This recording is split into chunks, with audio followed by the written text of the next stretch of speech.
Black athletes taking a knee has caused a firestorm across the country, and it's consistently those impeding its progression that overtly criticize, overtly stigmatize, and defame those protesting for political gain, dividing the country even further through violent rhetoric. They defend the actions taken by white supremacists and extremists on January the 6th as there was no insurrection, and to call it an insurrection, in my opinion, is a bold-faced lie. In fact, it was Trump supporters who lost their lives that day, not Trump supporters who were taking the lives of others. The truth is being censored and covered up. As a result, the DOJ is harassing peaceful patriots across the country. The truth is, these supporters of another insurrection take it light on this, but at the drop of a hat go ham on athletes protesting systemic racism and police brutality, displaying their bigotry at every turn. In Iowa, the Hawkeye state, specifically ex-Republican congressman and white supremacist talking point of a human Steve King country, one athlete took a stand. Meet Alyssa Parker, cheerleader for Buena Vista University. In the beginning, her peers knelt with her. I was worried about the response I was going to get from my coaches and whether or not I was going to be able to stay on the team. But once I talked to them and everybody came to understand, we had great conversations about it. So the support of my teammates really helped me with that. Including Devontae Johnson, a football player at Parker's school.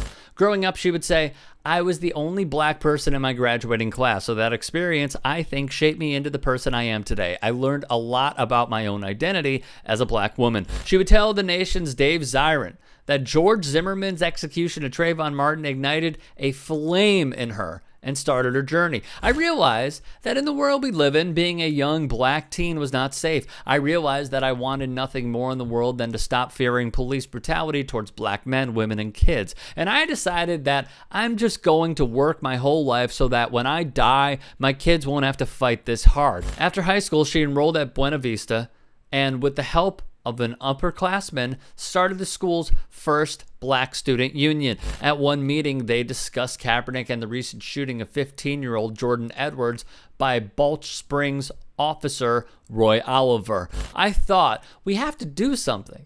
We can't just keep having BSU meeting after BSU meeting. It's just the seven of us listening to each other. We have to do more. Thus, Alyssa and some of her cheermates took a knee. She gave her reasoning, not that it was even needed, because like King Push said, if you know, you know. The blowback was heavy and depressing. A social media beehive and local news coverage about their actions led to donors and alumni threatening to pull money from Buena Vista.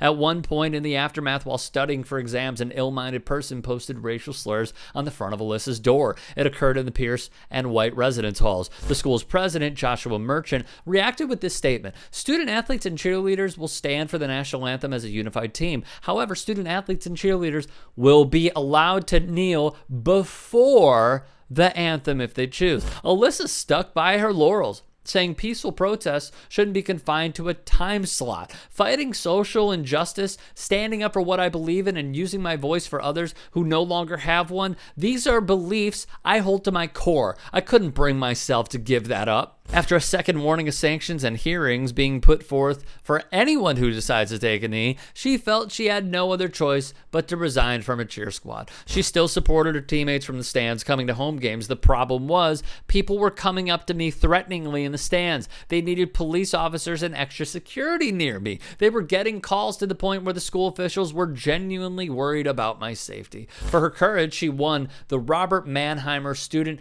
Advocacy Award via the ACLU. I miss cheer every minute of every day, but I know in my heart that I did the right thing, she said. As Zirin wrote, Colin Kaepernick is still paying the price for his protests, but the ripples from his example continue to spread.